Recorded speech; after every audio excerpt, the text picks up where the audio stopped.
हाय, नमस्कार, शुभ सकाळ सगळ्यांना. तर तुमच्याकडं आहे का थंडी? आमच्याकडं तर भरपूर थंडी पडलेली आहे. तर मी आज घेऊन आलेले आहे खूप मोठ्या अशा अभिनेत्रीला. आता तुम्ही त्या अभिनेत्रीला ओळखता का नाही मला काय माहीत नाही. म्हणजे दूरदर्शनवरती पण त्यांनी काम केलेलं होतं. आता त्या ह्या जगामध्ये नाहीत. तर दूरदर्शन स्वतः चित्रपट निर्मिती पण केलेली होती त्यांनी. चित्रपट निर्मिती, दिग्दर्शन म्हणजे सगळं चारही भूमिका त्यांनी केलेल्या अशी खूप मोठ्या अभिनेत्री होत्या त्या. कळत नकळत हा त्यांनी स्वतः काढलेला सिनेमा. चौकट राजामध्ये त्यांनी काम केलेलं. एक झोका एक झोका चुके काळजाचा ठोका एक झोका. आठवलं का कोण आहे तर मी बोलत आहे स्मिता तळवळकर यांच्याबद्दल.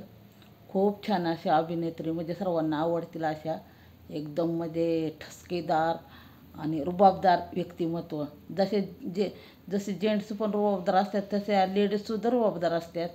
म्हणजे खरोखर त्यांच्याकडे बघितलं की असं वाटलं पाहिजे की खरोखर आपण यांच्यासारखं म्हणजे राहिलं पाहिजे असं ते त्यांचं तो रुबाब. आणि दिसायला पण एकदम देखण्या धाकटी सुनबाई ह्या सिनेमामध्ये पण त्यांनी थोरल्या जाऊबाईची भूमिका केलेली होती. वृत्तपत्र दिग्दर्शिका, रंगकर्मी, निर्माती आणि दिग्दर्शिका असं त्यांनी म्हणजे चतुरस्र भूमिका.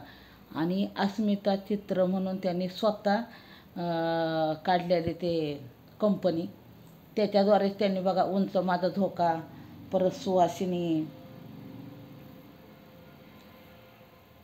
पेशवाई, अवंतिका असे भरपूर म्हणजे सिरियल केलेल्या होत्या त्यांनी दूरदर्शनवरती. आणि एका दूरदर्शन मालिकाला राष्ट्रीय पुरस्कार पण मिळालेला होता. सवत माझी लाडकी हा पिक्चर कोणी बघितलेला आहे. हा पण पिक्चर त्यांनीच म्हणजे दिग्दर्शित केलेला हा त्यांचा पिक्चर आहे. नीना कुलकर्णी, वर्षा उसगावकर आणि मोहन जोशीचा पिक्चर आहे तो. सवत कशी लाडकी असते असं त्या सिनेमामध्ये दाखवलेलं आहे. कुणी तो पिक्चर बघितलेला आहे. कुणी बघितला नसेल तर तो सिनेमा नक्की बघा. सर्वांनाच आवडेल असा सिनेमा आहे. गडबड घोटाळा हा पण त्यांचा विनोदी चित्रपट. थोरली जाऊ हा एक त्यांचा पिक्चर. तर खूप छान असे त्यांनी सिनेमा दिले. त्यामध्ये दिग्दर्शन पण केलं आणि भरपूर अशा पिक्चरमध्ये त्यांनी काम पण केलेलं. परत त्यांनी स्वतःची कंपनी पण काढली, अस्मिता म्हणून त्याचं नाव होतं कंपनीचं. भरपूर असे छान पिक्चर दिले. पण आयुष्य कसं माणसाला कुठल्या तरी वळणावरती माणसाचं म्हणजे जीवन हे संपतं. तसंच त्यांना कर्करोगाने म्हणजे पिशवीचा कर्करोग झाला आणि त्यामध्येच ते म्हणजे गेल्या त्याच्यामध्येच त्या. तर अशा ह्या स्मिता तळवळकर खूप छान अशा राजबिंड असं त्यांचं ते म्हणजे दिसायला. तर कुणाला आवडतात स्मिता तळवळकर ते पण सांगा. मला तर आवडतात म्हणून तर मी व्हिडिओ केलेला आहे. तुम्हाला आवडतात का ते पण तुम्ही सांगा. भरपूर असे सिनेमे दिलेले आहेत त्यांनी. स्वतः दिग्दर्शन पण केलेलं आहे. तर छोटासा हा माझा व्हिडिओ तुम्हाला कसा वाटला ते पण सांगा.